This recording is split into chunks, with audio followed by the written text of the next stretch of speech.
What are you doing there? Are you composing? Or?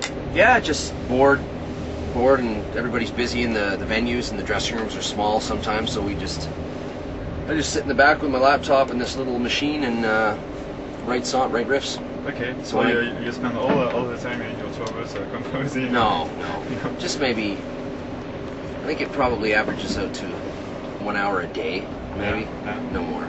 Okay, that's how you compose your album. Well, if I'm here for 1 hour, I come up with maybe 10 or 6 or 7 guitar riffs, and at the end of the week that would make what, 70? Really? So then after that though, I go through the 70 riffs and I throw out all the bad ones, just keep the good ones. So there's only maybe 10 riffs a week. But see, when you have 10 good riffs in a week and you do a 9-week tour, you have 90 riffs. You go home after the tour's done and you got 2 albums. Okay, so well, the first question. Today Annihilator looks more like a one-man band. I mean, the musicians you on stage are not the ones to play on the album. Well, you record the guitar and you use some session players to play the drum parts. Are you satisfied with working that way? Well, it's not just this album. We've done that for 19 years, 20 years, 12 records. Yeah, I've been doing that since demos, even before Annihilator. I played bass and write the drums, and usually write the lyrics, and some albums I even sang on the records, play all the guitar parts and that. Yeah, it's just the way I've always done it from the beginning. I tried to put a band together back when I was a teenager, and everybody that I was with seemed to want to go out to bars and party and go out with their girlfriends and bring their girlfriends to rehearsal and all that stuff, which is cool. I wanted girls and I wanted booze and beer and fun and parties too, but I realized if I was going to be in a band and maybe have a chance to get a record deal and make music for a living or for a job, you have to work hard at it, and you have to put all those things away. So I ended up learning how to play bass because the bass player didn't really want to come down to rehearsals, and the singer always wanted to go out and party, and so I was by myself right from the beginning, and so I learned all these jobs. I learned how to engineer little 4-track cassette machines and produce and write the lyrics and sing and all these things. So I just kept doing it, and Annihilator Records, the CDs, are usually me and a singer, and we hire a drummer to do the drum tracks. Okay, but don't you miss working as a band? No, I have never done that, so how can I miss it? Yeah. No, it's just the way I do it. Okay, can you present all the musicians you have on stage today? Alex Landenberg is a German drummer. Brian Damon, he's from Ottawa, Canada, on bass, and myself and Dave Padden, who've been with the band for a long time. Okay, so well, in 2004, 2003, remember, Dave Padden joined the band, considering his talent and abilities. Yeah, 03, Yeah, it looks like you got the right singer, well, the perfect singer for the Annihilator, right?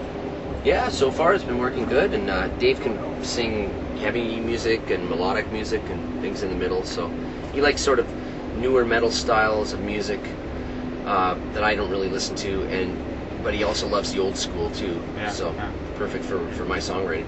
Yeah, he recorded 3 Annihilator albums, that's the longest for a singer in Annihilator. He's tied with me, because I did 3 albums too.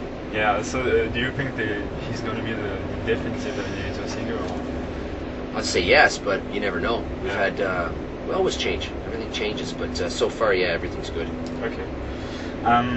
Carnival Diablos and Wake in the Fury were very good albums, but I think that since all for you, you've been very much further by innovating with new elements and some very original elements. Has Dave's singing been inspiring you for that? Well, not so much inspired, but because he can sing anything, it means I can write anything and put anything on the records. Schizo Deluxe was a very heavy record. It was a very simple sound, The guitar sound was the same the whole way through. Most of the time, it's very much heavier record than we've done for many years. But the singing on that was really cool. That was my favorite record with Dave so far. Yeah, all our records change a little bit, have different sounds, different styles sometimes. Yeah.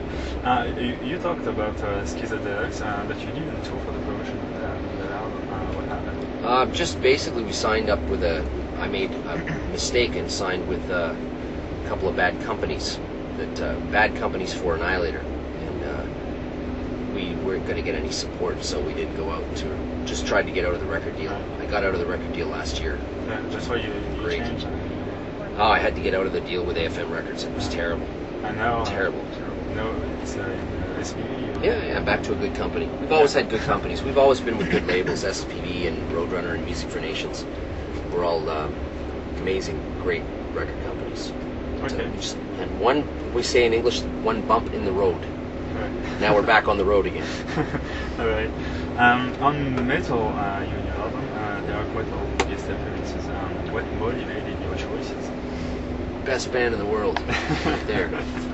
AC/DC.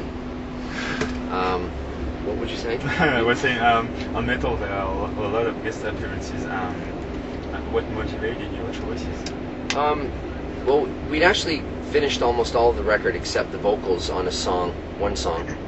That later became a song called Couple Suicide. Yeah. But all the guitars and solos and stuff were finished. But I got a call from Corey Beaulieu from Trivium, and he was asking me if I was finished the new Annihilator CD, and I said, well, no, but almost finished. And we were talking, and just came about that, hey, do you want to do a solo on the record? You know, if you go very quickly in the studio, we have time. And I thought that was cool having Corey on doing a guitar solo. And then later that day, I talked to Michael Amott from Arch Enemy, and I thought, wow, I got Corey on the record, so that'd be really cool if Michael Amott was on. He's one of my favorite players. And then the next day I woke up and said, shit, I should just go and call everybody I know that likes Annihilator's music, and that I like their music, and that have to be nice people. So those were the only three important things to me were, hey, why don't I just invite my friends to come on and play some solos on the record, and in the case of Danko Jones and Angela from Arch Enemy to sing a song.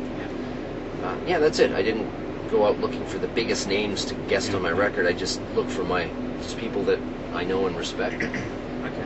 And whether any other musicians or singer you wanted to appear on the album but didn't? Yeah. Was there someone who I wanted on? Yeah, only one guy. Guess who? Dave Mustaine. Okay. No, I talked to Dave, and he liked one of the songs. It ended up being called Operation Annihilation. But before there were lyrics to it, I'd asked Dave if he wanted to sing on it and maybe play solo on it or play guitar or whatever he wanted on it. He liked the song, it's just he didn't have time to do it. So. Okay. Too bad. Maybe for maybe next time. Maybe next time. I always